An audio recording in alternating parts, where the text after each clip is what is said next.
All right, welcome back to another episode of Skin Deep with Kellen and Griff, a subsection of Combos with KEEGS.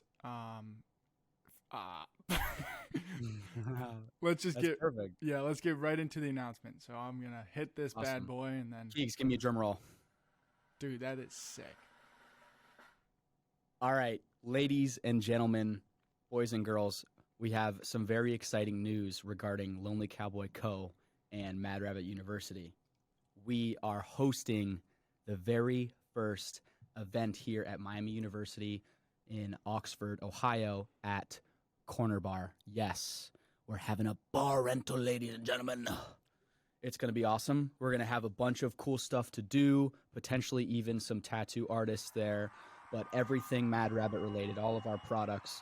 It's going to be a great time. There'll be drinks, everything black, maybe some t-shirts that you can win. Who knows? Let's fucking go. Stay tuned. We will be coming up with some more marketing content for that event. And yes, get excited. KEEGS will be coming in as well. So it'll be a hell of a time. Fuck yeah, we're gonna do a live podcast, right? Oh yeah. Dude, Oh, yeah. I think for that we should kind of fuck it, dude. Let's just brainstorm for that right now. Yeah, we should. We should do like It'll most likely we can do that. There might be a small chance that the bar's like no. Yeah. Just because they might be a little stingy, but we can brainstorm anyway. Word. I think it'd be a good idea. So let's just assume that we can. Okay. So Yeah. and then after, if we Yeah. can't, we'll do brainstorm for that. So if we can, we should think of some like either trivia questions to give away Mad Rabbit products or t-shirts and stuff. I'm gonna make some designs and put them on posters and do a little giveaway for that. I think say it again. Sorry, I was just gonna say, when you said posters, we are able to decorate the bar in any way possible. Nice. So, I've been to a few bar rentals before where they change the entire scene and it's based on a certain theme. So, one of them was like an angelic theme, and they had all these like lights and white everywhere and stuff. So, posters is a good idea because we can put those around the bar for a little while. Fuck yeah.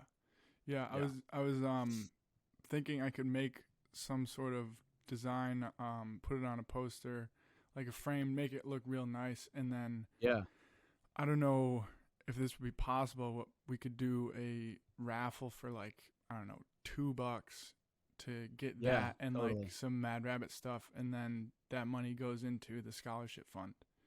Yeah, definitely. I think that'd be dope. That would be interesting. We could even it would be cool to do some sort of a raffle that goes just to the scholarship fund. Yeah. That could be really cool. I'm trying to think typically how people do raffles where you donate money and you can keep track. It would be like you buy a ticket, you write your name, phone number on it, and you put it in like a fucking jar or something. Would we like even as basic as just doing Venmos? Yeah, that could work too. Yeah. Because that would probably be the easiest way. People don't really carry cash. That's At true. least the college students aren't really carrying cash. So Mm-hmm. we could do that. That would be really cool. Yeah, and we'll get some raffle tickets, and then rifle off some stuff. Maybe even some t-shirts. Yeah, I think it's gonna be fun. Is it? No, it's gonna be sick. Is the bar? What's it called? It's called Corner Bar. Is it 21 and over? Yes. Nice. So we can drink a little bit. Yes, we can. Oh yeah, we can drink. Yeah. Fuck sure. yeah, dude.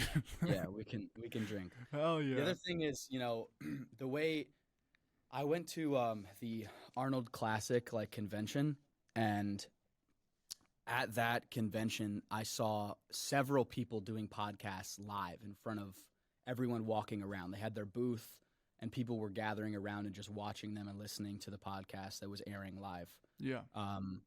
And that basically that's what we would be doing. We'd set up the podcast, and then everyone who comes in will be drinking and hanging out, but also probably listening to us, right? And probably not being too loud. They'll probably be listening to everything that we're talking about. Yeah. So we should think of some things to like ask the audience, for example. Totally. Bless you. Bless you. Oh, Bless shit. you. Yeah. Yeah, I agree. That'd be, some, dude, that's going to be fucking sick. Mm-hmm. We'll have to wait. figure out how to set that up. It's coming up quick. Yeah. But that would be cool. That would be cool. We could do a practice run too, potentially. Yeah. 2 weeks. 2 weeks from tomorrow. Yep, exactly. April 15th. It's a Saturday, right? Yeah, I believe it's a Saturday. Word. Is that bar like, is that one of the places that you guys go just on the weekends for fun? Yeah, so there's a few bars. I would say Brick Street is like the most popular bar, and that one is always crazy, and it's huge. And then there's some other bars that are also really popular and like second favorites, and I would say that Corner is a second favorite bar. Nice. So it'll be good. Plus there's 2 areas, so there's an upstairs and a basement. Oh, damn. And we'll be in the basement. We'll be in the basement part of the bar. That's so sick. Hopefully it'll be a little bit quieter and and it's gonna be like dim. Nice. Kind of dark. It'll be a good aesthetic. Hell yeah. It'll be a good aesthetic. But yeah, we should definitely brainstorm some questions to ask. Like what kind of questions should we ask the audience if we're doing a podcast? I would say maybe some tattoo trivia. Totally. Or totally. like I was just thinking about the one question of like, does anyone know how the first tattoo gun was invented? There you go, yeah. And most people will be like, no. Dude, do you know? I don't fucking know. Well, I mean, yeah, I know it's based off of one of Thomas Edison's inventions. He tried to invent like this pen that could press through multiple sheets of paper so that you could like basically like make copies of things just by writing them, and it'll press through paper, but it never worked. Gotcha. And that's how they thought of pressing through the skin. Nice. Yeah. And yeah. So that's in 2 weeks. When do you guys have like are people still going to be going out, or when do you guys have Oh yeah. We won't have finals until later. Nice. Later. Right on. And have you guys have done events around there, right, or no? We've done tables outside, which are super chill. Nothing crazy. And 2 years ago, there was one Mad Rabbit event that went down. Nice. And it was a Brick. That's like the most popular bar here. And it was a crap ton of people. They had fake Mad Rabbit logo tattoos that people were wearing and cups. Yeah, and I wasn't there for that. I wasn't in yet. Yeah. In the Mad Rabbit space, but Sawyer and me will definitely come up with some stuff. Later. That'd be cool to do some little those tattooed like the fucking stick-on ones. Yeah. It would be cool. I don't know if you are able to do this, but somehow I think it'd be sick if we got the that skin deep thing that I made, or at least like Lonely Cowboy Co. and Mad Rabbit logos on the wall somewhere. Oh yeah. Like a poster. I can do that for sure. Do you like it could literally even just be this, like that thing. Yeah. Yeah. We could do that. Do you think you'd be able to put that on a poster? Yeah. And, like 100%. Like a decent size, so it's how big of a poster could you make? 24 by 36. Okay. It's a big fucking poster. It's That's like big. It's like a it's a big poster. Shit. Yep. Yeah, bro, we should do that too. Make it professional looking, Get a frame on that bitch. Yeah. Yeah. And just throw it up there for a little bit. Yeah, I agree. Even auction. We don't have to auction that off. That's kind of cool for us. Yeah, I think a poster that we would auction off would just be like some sort of design incorporating probably some sort of rabbit, cowboy rabbit. Yes. Like tattooing something. Yeah. Yeah, I think that'd be dope. Dude, I mean, you're our guy for that, though. Do you think you could fucking whip up something like that? Yeah, I'll do that today. Hell yeah. Yeah. Yeah, that'd be dope. That'd be sick. I've been, so like I told you last podcast, getting kicked out of the studio. So the last 3 days I've just been moving shit. And I have 2 things left to move. My screen printer was giving away like a king size mattress a while back. And I just toss it in the studio just to have if I needed to crash, if I went out and got too drunk or something. Yeah. So I have that to move, but I have nowhere to put it. Like absolutely no room in my house. Do you need it? Do I need it? No. You could sell it on like Facebook Marketplace. I could. I don't have a Facebook, and I need to be out by the end of today. So yeah, that's hard. Yeah. It could work. It could work. I've sold 2 things on Facebook Marketplace with like not having a Facebook. Really? Yeah. I sold 2 hoverboards. Nice. And it was a little sketchy, but it could work. Yeah. So I have that to move, and I have a couch, big ass fucking couch that I don't know what to do with either, and a big ass like TV stand that I have. Those are the 3 things I have left, and then after that, after today, dude, I am out of that place. And yeah, I'm so excited to be out, dude. Dude, good. It's been stressful, and my house is a mess right now with all the shit everywhere. I want Lonely Cowboy to I want to transition it into not just me. Like, I don't want me to be the face of it. I would rather it I'd rather it be about the community. About the community, yeah. But I need to get more people involved if it's not going to be just me. It's interesting because, I mean, I'm learning a lot about in my marketing classes about how you tailor your message to an audience and how you take it from just being an audience and turn it into a community and get people engaging with each other. And I was doing like a Facebook marketing associate certification, whatever, for a class. And especially, I didn't really care as much about the Facebook ads and that as compared to the Instagram. Compared to the Instagram stuff, though. But what the synopsis from all that was basically that you need to be really consistent, and you have to send out, you have to provoke your audience or send out messages to them via Instagram all the time, and be consistent and send your message. And then on top of that, you need to use platforms that help facilitate a community. And one of the biggest ones that you could easily use is Discord. Yeah. Discord's huge because then everyone who wants to know about everything Lonely Cowboy can join the Discord and all commingle together. Yeah. And then, so that would be one thing that I would recommend to you is like, once you get to that point where you're ready to like fully develop this community, I think that would be a really important thing to do, because otherwise how are your people going to communicate with each other? Totally. And then, like going along the mental health education thing, like you could, even within Discord, you could promote whatever mental health strategies that you have, or education strategies on how to cope with mental health issues in that Discord, and be like, yeah, check out this channel right here. You can click it if you're, having issues with anxiety, you're anxious all the time. These are some of the things that people, do, and this is some stuff that might help you. Even like, you could even like talk about supplements that might help, like ashwagandha, for example. Yeah. Or stuff like that. And then the coolest thing that I loved, I keep saying I love Discord.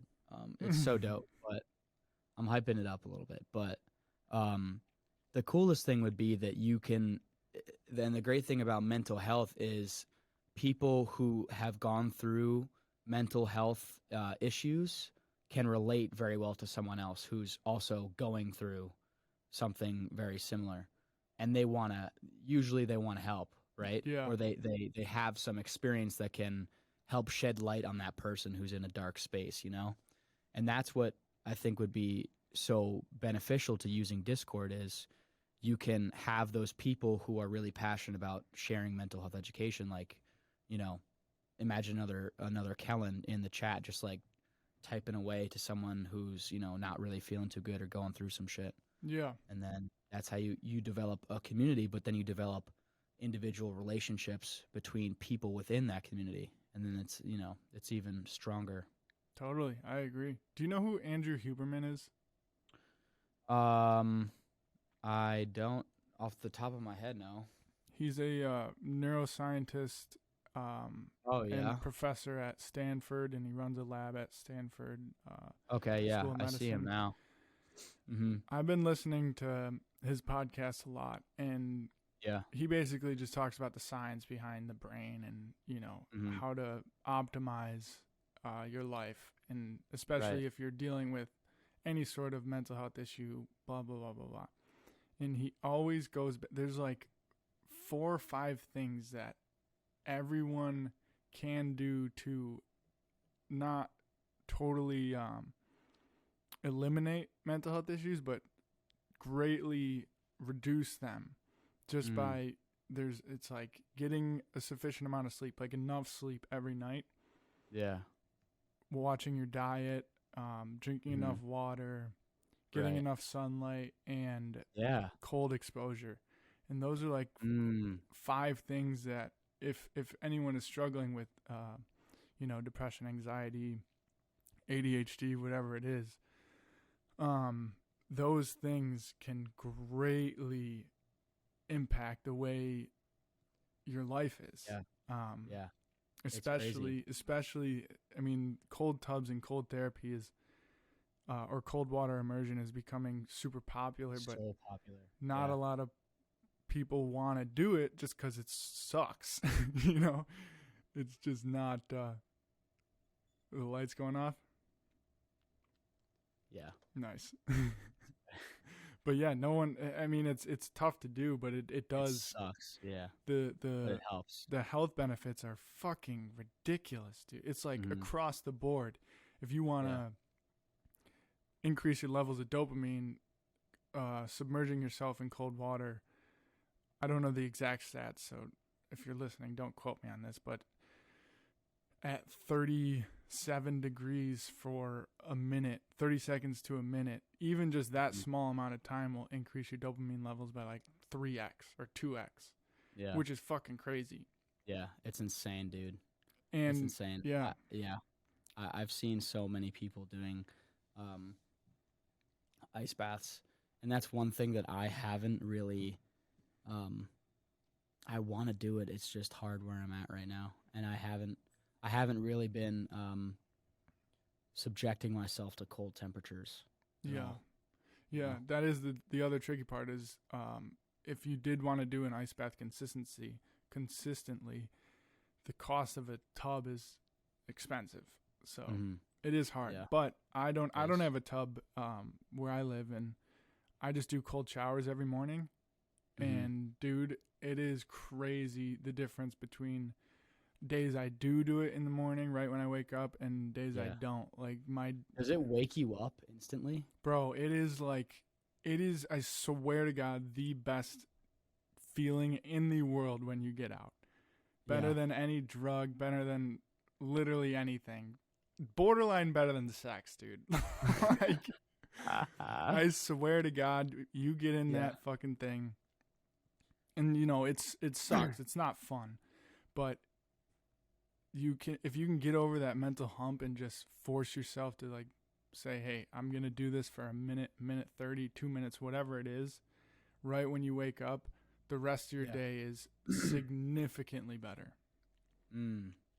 Because all right, mental health things kind of tie back to dopamine. especially with ADHD, and that's the one thing that I've struggled with my whole life, and it kind of disguises itself as depression and anxiety.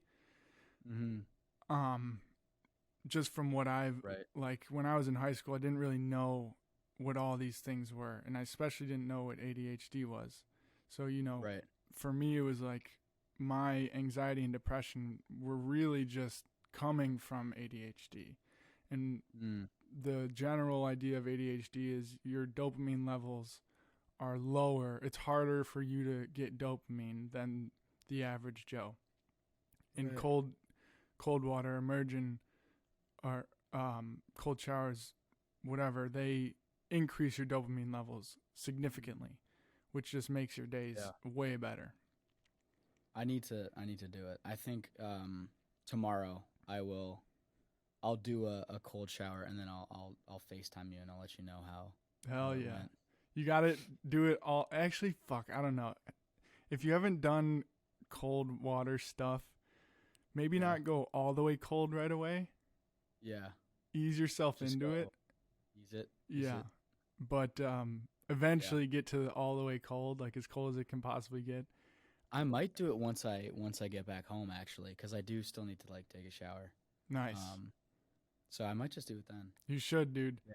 I think I will, because I've been feeling so tired, so freaking tired recently. Yeah. And it's been affecting my lifts a little bit, just everything that I do, really.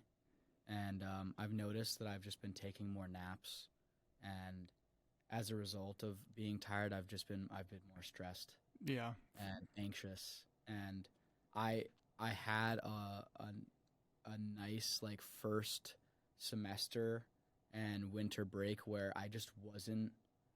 I was just in a really good state of mind. I was like not anxious, not stressed, not letting anything really bother me. And for some reason now I'm a little like, you can just tell, like my body feels a little shaky. It feels more shaky. I'm not as stable to the ground, metaphorically speaking. Yeah. What time are you going to bed usually?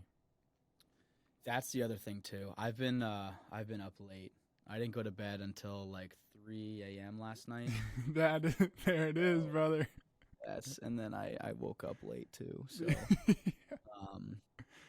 but I should go to bed earlier. I really should. I really should, because then I can get up and be more productive. Yeah, I'm the same way though. It's hard for me to go to bed early.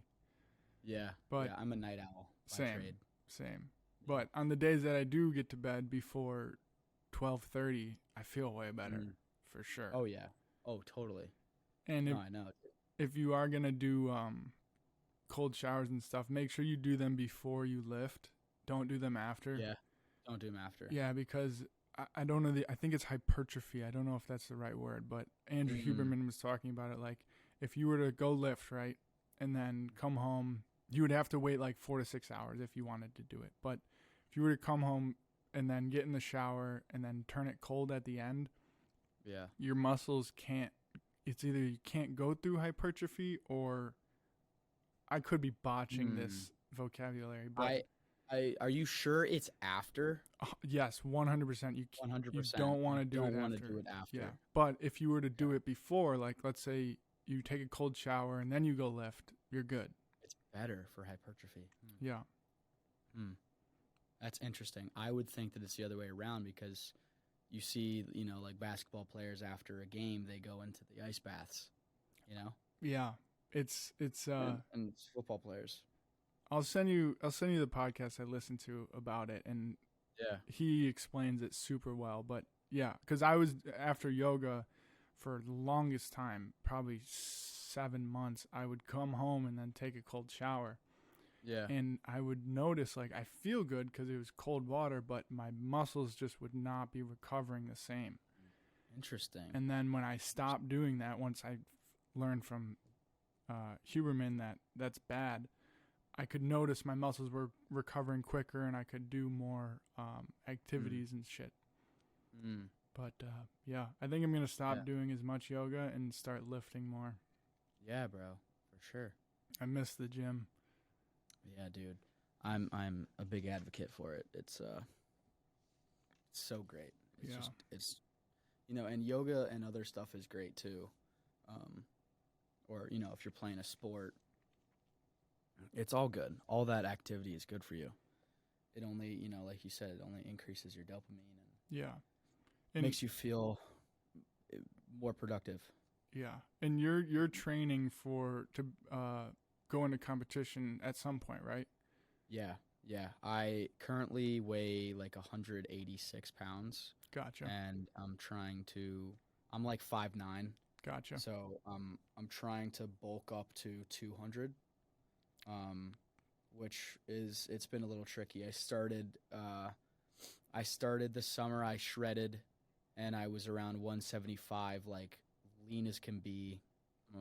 I was super tight everywhere. My face was tight, everything. And now I've steadily been going up and up, and now that's up like 10-ish pounds, Mm-hmm. and I'll try to get to hopefully 190 soon. And then once I'm there, I'll go to 195, and then I'll cut. But a lot of people are just going to 200. Like my roommate right now, he's already at 200, and he's about my height. Yeah. And he thinks he wants to go to 210, which is crazy. Jesus. Like 5'9", 5'10", and 210 pounds. Jesus. But he's not fat. He's got fucking muscles. Yeah. So, like we're both pretty skinny. Not skinny, but like, Yeah. not fat dudes. What does the cut look like, and how does that work? The cut is crazy, dude. I honestly love it more than the bulk because the bulk just makes you feel a lot. You're stronger. Yeah. You can lift heavier weight, but you're sluggish. But the cut looks like, typically for me, I will cut out everything that I can that is sweet. Everything sugary. So like soda, I'll cut out. My last cut, I cut out bread and soda together, and that was a really easy way for me to shred because just because I wasn't putting a lot of those extra carbs in my body and the sugars, and I just stuck to clean foods and pretty much ate like rice and chicken all the time. Nice. And then still was eating the amount of grams of protein per pound of weight. So I was eating like 180 grams of protein. And after, I wasn't really doing cardio, but I was doing abs, which is kind of like cardio. And after like 3 months, I was like fucking, it was crazy. I was just so leaned out.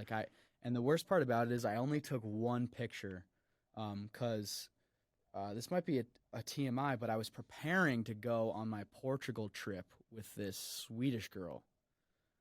And that was not my motivation, but it was definitely helping me because I wanted to look as good as possible. Yeah. So that when I go meet this Swedish girl in Portugal, Yeah. it's a good time. So, shit. Yeah. So I'm excited for my next cut. It'll be good. Nice, dude. It'll be good. I've bulked. I'm a pretty skinny dude. I used to be like skinny until I hit puberty and started filling out a little bit. But I'm 6'4", and oh shit. The highest weight I got up to was like 213. But I was boxing at the time, and I was trying to put on weight, and then I was talking to my boxing coach because I was gonna hopefully train to fight, and he was like, dude, if you want to fight, you got to fight at like 185. Yeah. Because if you fight in the 200s, like these kids are walking around at 225 and then cutting to get to 200.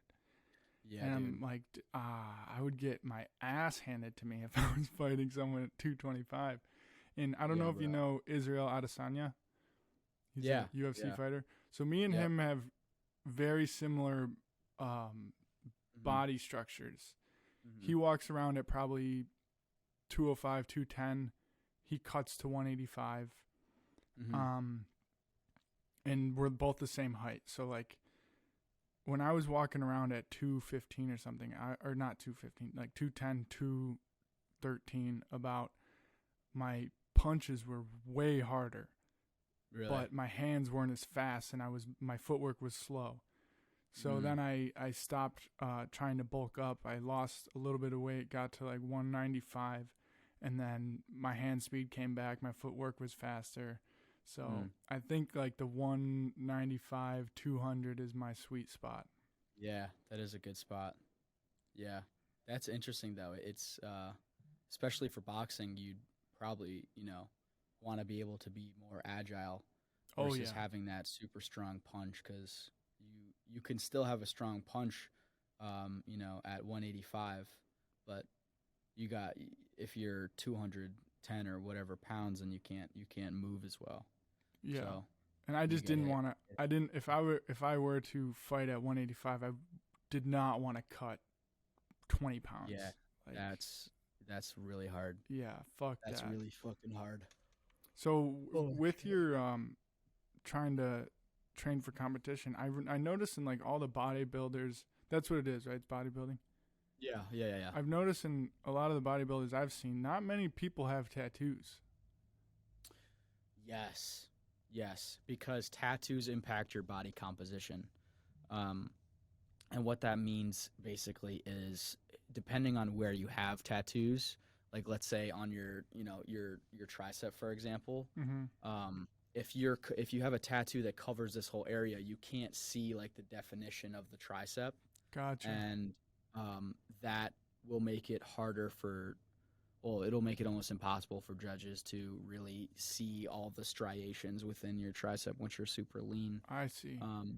So that's why one of the most important, or one of the biggest bodybuilders, he's a 4-time classic champion. I think I got that right. His name is Chris Bumstead. Oh, I know him, yeah. He only has a tattoo on his forearm. It stops right here because no one's really, judging your forearms. Yeah. Really, at all. So it just depends. Like I did an interview one time with this one girl who was a bodybuilder, and she had a whole arm sleeve. But the way it worked is she only posed with this arm.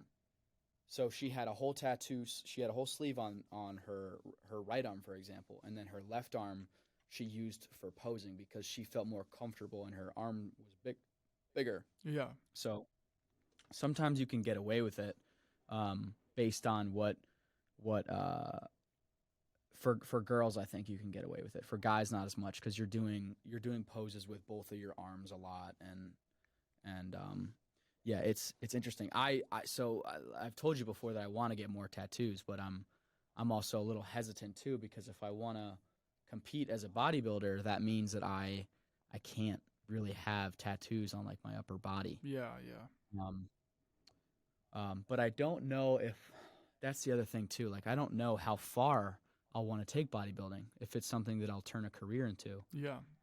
Because if I decide now that I want to get tattoos and I want to cover, I want patchwork, I want to cover most of my arm, I'm fucked.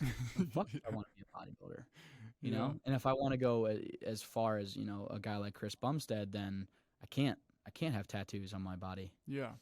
So that's also one of the things that I'm battling with too. Like I can handle the small ones on my forearm, which that's something that I'll do for now. I'll just rip up my forearms, for body.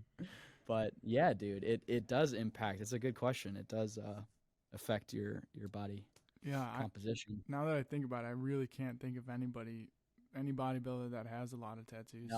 No, because you have to be able to see everything. That's crazy. So yeah, and then they tan you up too. They get you all oiled up and tanned. Does that shit cover the tattoos?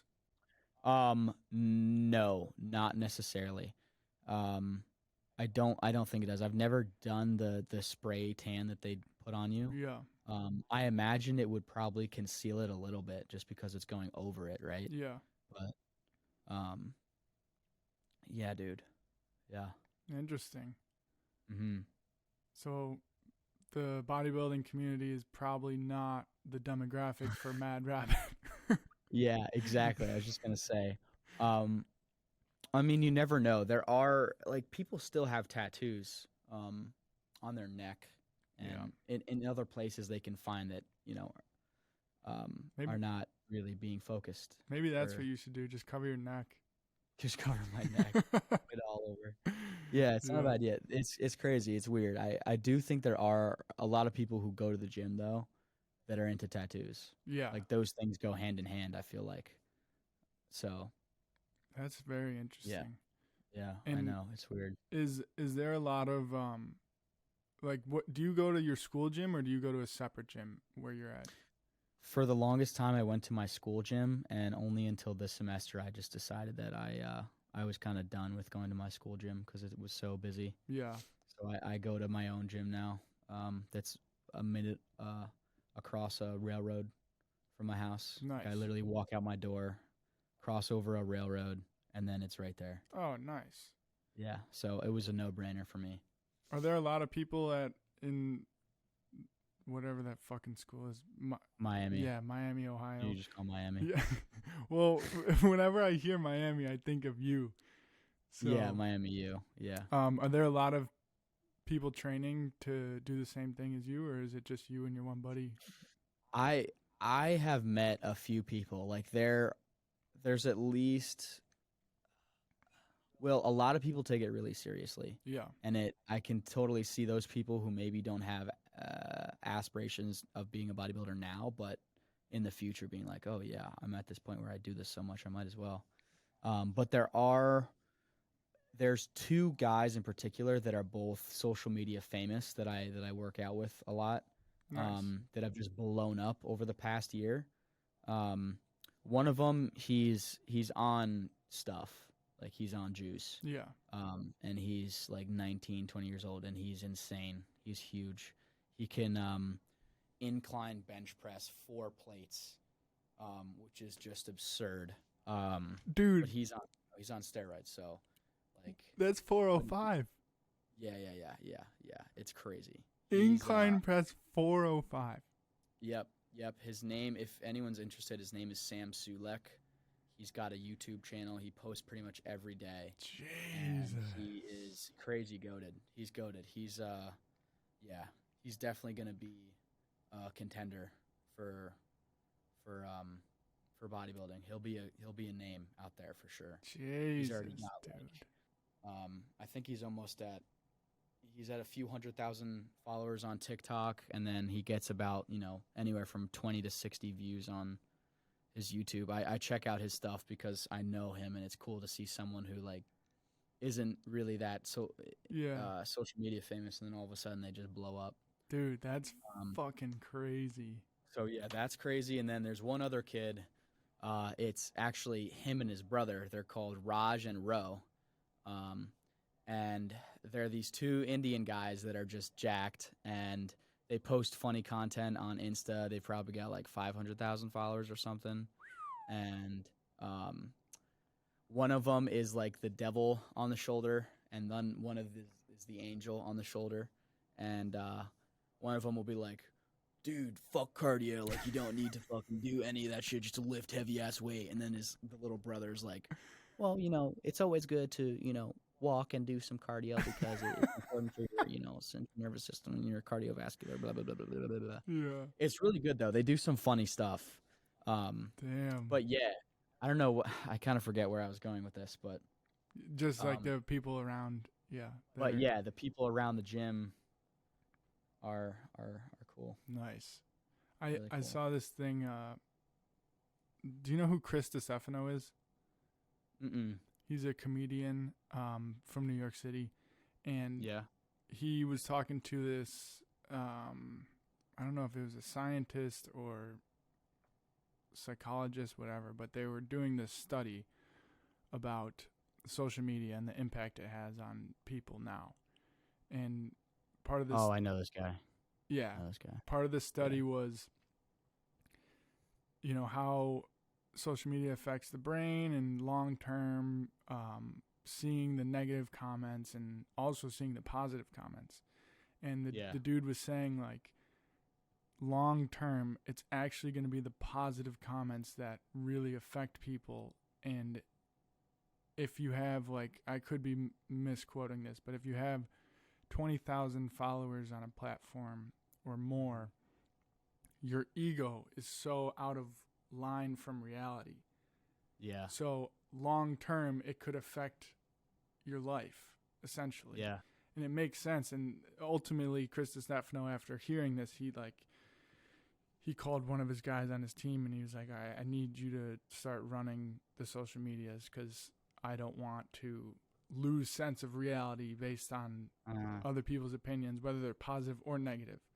Because if you're seeing, like, let's just say you don't see any negative, you only see positive comments every fucking day from 100,000 people, that is going to distort your ego and the way you perceive the world so much subconsciously that you don't even realize it.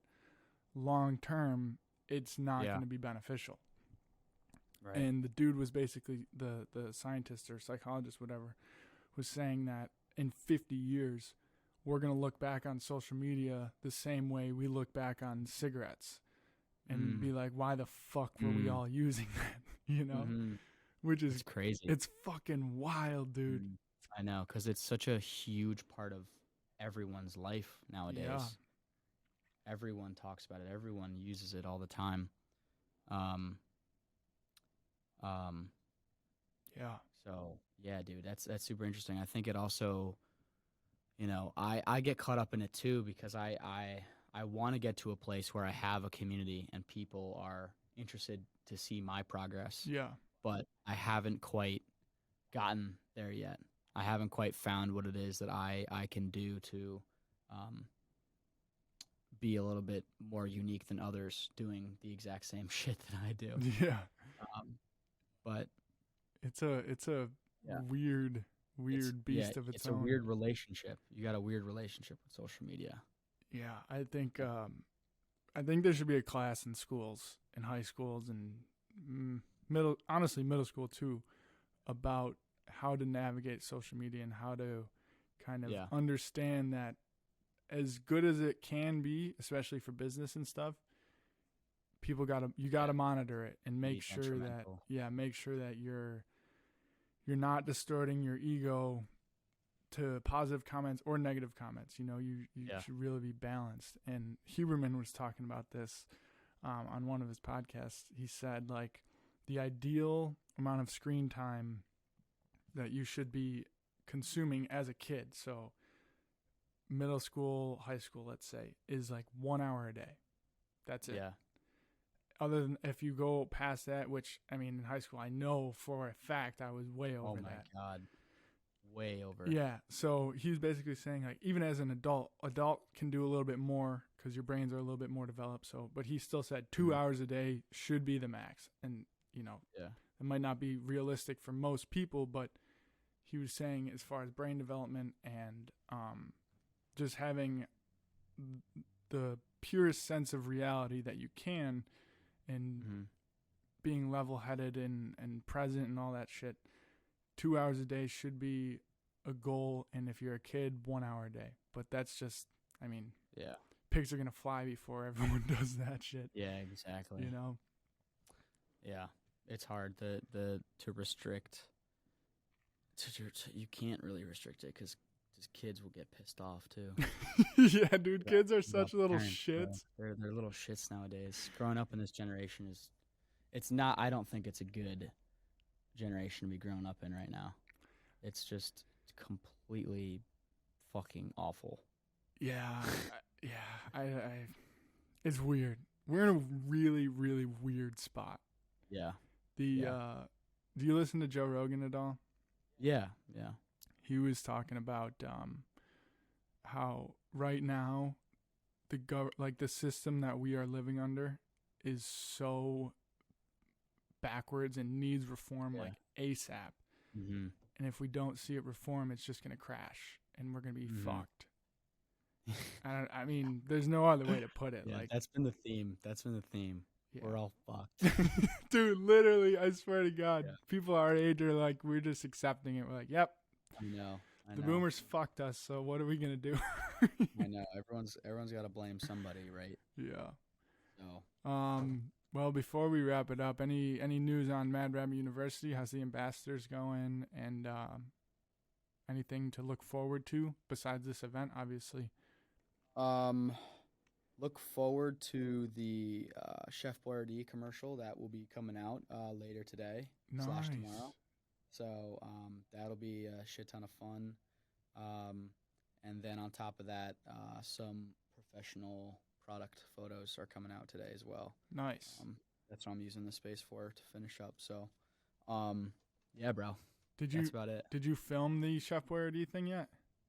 Chef Boyardee is halfway filmed. Nice. I just gotta finish up the rest of it. I've got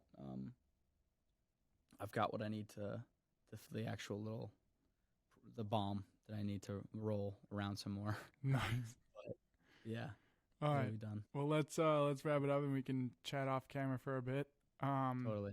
But yeah, April 15th, 8 to 10 at. Yes. Where's the place? Corner Bar in Miami, Ohio. Mad Rabbit University X Lonely Cowboy event. We should figure that out if we can do a podcast or not. Yep, we will. Potentially do a live podcast. What else? Maybe some giveaways of some sort, trivia question. Totally. We'll figure something out, but it should be fun. Yeah. Is there an entry fee or anything, or is it free to everyone? No, it'll be free. Word. Yeah. Right on. All right. Well, I look forward to that, and look forward to having a little fun that night.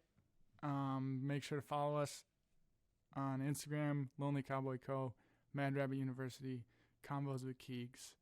And that'll for today. Awesome. Catch you next time. Peace.